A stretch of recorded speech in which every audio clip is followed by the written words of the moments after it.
Hello and welcome সবাইকে আমাদের channel secret ডায়েরিজে। আর আজকে আমি চলে এসেছি আরও একটা নতুন এপিসোড নিয়ে। আজকের যে ঘটনাটা সেটা হয়তো একটু অদ্ভুত, কিন্তু ব্যাপারটা হচ্ছে যে জায়গাতে হয়েছে সেটা মোটামুটি আমরা প্রত্যেকেই চিনি। South park street symmetry. আমাকে যিনি লিখে পাঠিয়েছেন গল্পটা, ওনার নাম রিয়া। উনি শুধু এটুকুই বলেছেন যে ওনার নাম রিয়া।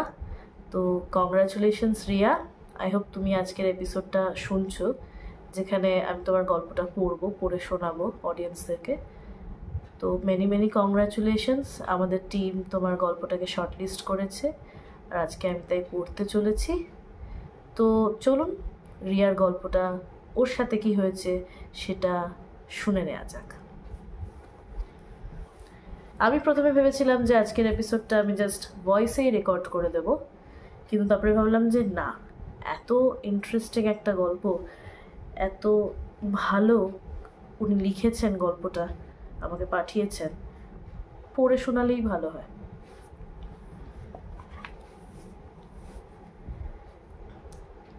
রিয়া গল্পের নাম দিয়েছে রক্ত ভেজা কবর, যাকে আমরা বলতে পারি দ্য ব্লিডিং টুম্ব। ও যেরকমভাবে লিখেছে সেরকমভাবেই পড়ে শোনাচ্ছি আপনাদের। কলকাতার বুকের এক পুরনো, শীতল অথচ রহস্য ভরা স্থান। বলা হয় এখানকার এক কবরে বর্ষার রাতে রক্ত ঝরে। হ্যাঁ, ঠিকই শুনেছেন, দ্য ব্লিডিং টুম্ব। 26শে জুলাই বিকেল 4:15।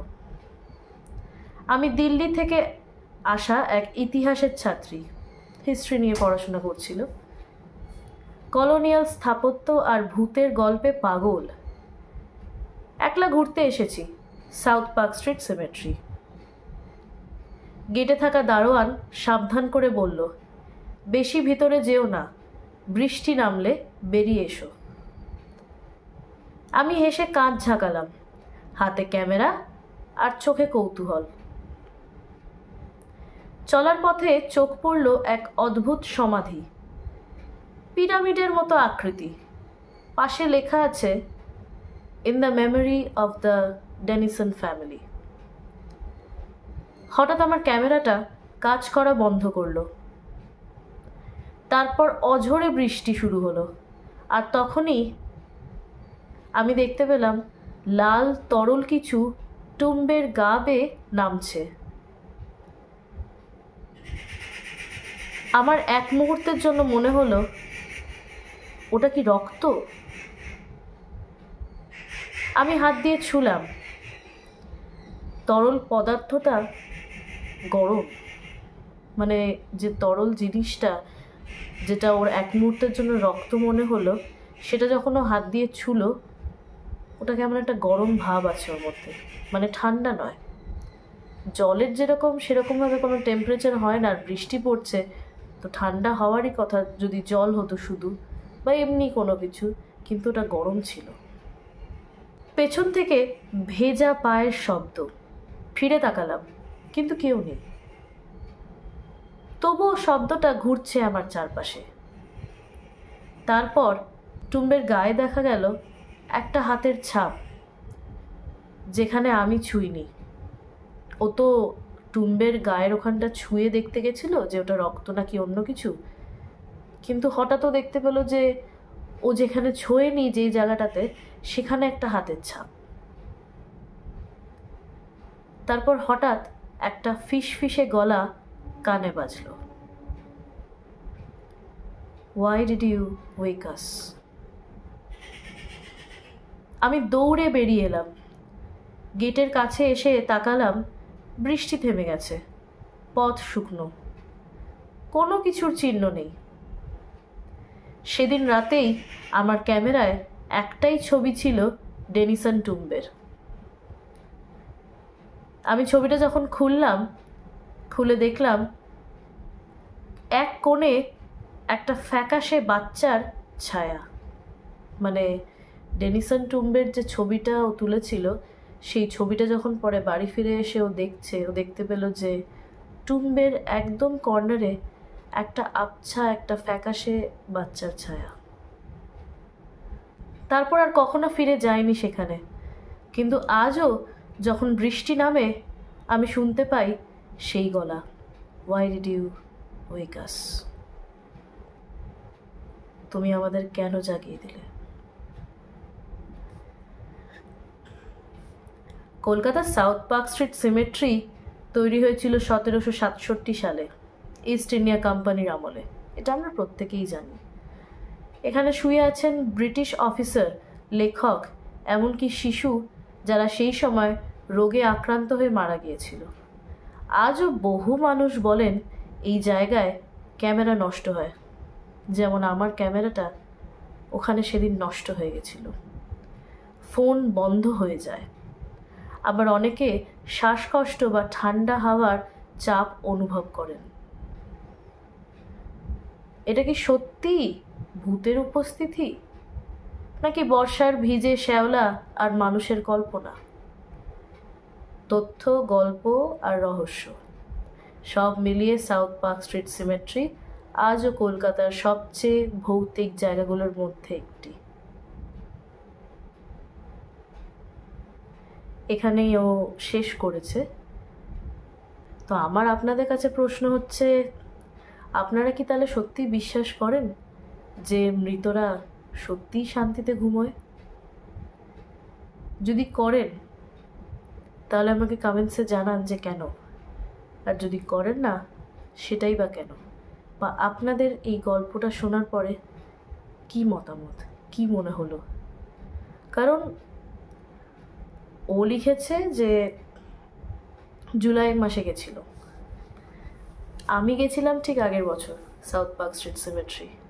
অবশ্য আমি একটা ভ্লগ পারপাস গেছিলাম আমার একটি বন্ধুর সাথে। তো আমরা দুজনেই ওখানে গেছিলাম। ওখানে গিয়ে মানে সাউথ পার্ক স্ট্রিট সিমেট্রি গেলে একটা বিষয় আমি আপনাদের বলে দিতে চাই, ওখানে গেলে আপনারা যখনই যাবেন, আমরা যে টাইমে গেছিলাম সেখানে তখন অনেক অনেক লোকজন ছিল, অনেক প্রচুর লোক ছিল। অনেকে এরকম ভ্লগ করছে আমাদের মতন, অনেকে জাস্ট ক্যামেরা নিয়ে শ্যুট করছে, প্রচুর লোক ওখানে আসে। তো কিন্তু আমাদের দুজনেরই ওখানে গিয়ে মানে মেনলি আমার যেটা মনে হয়েছে নিজস্ব এক্সপিরিয়েন্স হচ্ছে, আমি ওখানে গিয়ে যখন ঘুরছিলাম শুরুর দিকে সেরকমভাবে কিছু মনে হয়নি, কিন্তু তারপরে যেটা হয় কিছু দূর যাওয়ার পরে আমি জানি না হঠাৎ করে আমার শরীরটা কেমন একটা ভার ভার লাগছিল। হঠাৎ মানে খুব ভালো মেজাজে ছিলাম, সব কিছু ভালো ছিল, হঠাৎ কেমন একটা মানে আমি চুপ হয়ে গেলাম, আমার আর ঠিক কিছু ভালো লাগছিল না ওখানে। আর একটা গা ছমছমে ব্যাপার তো আছেই, কারণ ওটা আফটারঅল একটা কবরস্থান, সিমেট্রি। ওখানে কত লোকের কবর দেয়া আছে, মেনলি ব্রিটিশ যারা, তাদেরই ওখানে মেনলি কবর। তো এত কবর আছে ওখানে, তো একটা গা ছমছমে ভাব তো লাগবেই। তারপরে ওখানে প্রচলিত তো এরকম ঘটনা আছেই, একটা ব্লিডিং টুম আছে, তারপরে এরকম আরও অনেকগুলো কবর আছে যেখানে বলে যে গিয়ে বসতে নেই, ওই কবর ছুঁতে নেই, ছুলে কিছু বাজে হতে পারে, কিছু নেগেটিভ হতে পারে, অনেক কিছু আছে। কিন্তু আমার একটু গা ছমছমে ভাবটা লেগেছে। এবার আমি জানি না আপনারা কতজন সাউথ পার্ক স্ট্রিট সিমেট্রি ঘুরতে গেছেন আর আপনাদের এই গা ছমছমে অনুভূতিটা হয়েছে কিনা, কিন্তু আমার পার্সোনালি আমার এই গা ছমছমে ভাবটা একটু লেগেছিল। আর অদ্ভুত রকমের একটা শরীর ভার লাগছিল, আর আমার বারবারই মনে হচ্ছিল যে আমাকে কেউ দেখছে, আমি কারোর নজরের মধ্যেই আছি, কারোর নজরবন্দি হয়ে থাকলে যা হয়, আমার এই জিনিসটা মনে হয়েছিল। কিন্তু উল্টো দিকে আমার যে বন্ধুটি ছিল, আমি যখন ওকে জিজ্ঞেস করছি যে হ্যাঁ রে তোর কি এরকম কিছু মনে হচ্ছে, ও বলছে দেখ তুই কবরস্থানে এসেছিস, এখানে এত মানুষের কবর দেয়া হয়েছে, গা ভারী লাগা, গা ছমছমে লাগা এটা নিতান্ত স্বাভাবিক ব্যাপার। মানে ও এটাকে খুব ক্যাজুয়ালি নিচ্ছিল যে দেখ এগুলো হবে, এখানে এসেছিস এই জিনিসগুলো একটু হয়, এটা খুব স্বাভাবিক ব্যাপার। তো ওর কথা শুনে আমিও তারপরে জিনিসটাকে একটু ক্যাজুয়ালাইজ, একটু নর্মালাইজ করলাম যে হ্যাঁ সিমেট্রি এসেছি, এই জিনিসটা তো একটু হবেই।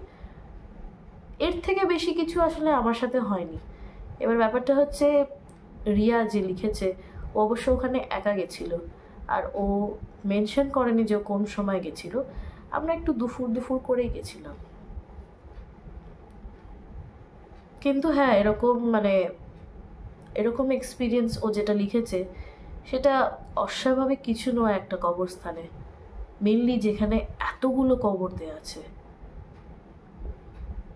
মানে ইভেন ওখানে আই বিলিভ অ্যাপ্রক্সিমেটলি 1600টা টুম্ব আছে। আমি অ্যাপ্রক্সিমেটলি বললাম, তার বেশি হতে পারে, তার কম হবে না, তার বেশিই হতে পারে, 1600টা। তো একটাই জায়গাতে 1600টা কবর, গা ছমছমে তো লাগবেই। তবে এই ছিল আজকের ঘটনা। যদি আজকের ঘটনা ভালো লেগে থাকে তাহলে অবশ্যই লাইক, কমেন্ট, শেয়ার, সাবস্ক্রাইব করবেন, আর বেল আইকনে কিন্তু ক্লিক করতে ভুলবেন না। আর যদি আপনারাও কেউ গল্প লিখে আমাকে পাঠাতে চান বা গল্পটাকে ভয়েসে বলে পাঠাতে চান, তাহলে আমার হোয়াটসঅ্যাপ নাম্বার তো দেওয়াও আছে ডেসক্রিপশন বক্সে, প্লাস ইমেল আইডি দেওয়া আছে, ইমেলের মাধ্যমেও কন্ট্যাক্ট করতে পারবেন। তো আপনারা যদি লিখে পাঠান আর সেই গল্প যদি আমাদের টিম শর্টলিস্ট করে, তাহলে সেই গল্পটি আমি অবশ্যই পড়ে শোনাবো, আর আপনাদেরকে এপিসোড নাম্বারটাও আমি জানিয়ে দেবো। এপিসোড তো নাম্বার কোনো নেই, কিন্তু আমি জানিয়ে দেবো যে কবে সেটা পোস্ট হচ্ছে, কবে আমি পড়ে শোনাবো অবশ্যই। আজকের ঘটনা ছিল এই অবধি। দেখা হবে আপনাদের সাথে আবার পরবর্তী ও নেক্সট এপিসোডে। ততক্ষণ শুনতে থাকুন, দেখতে থাকুন। শুভরাত্রি।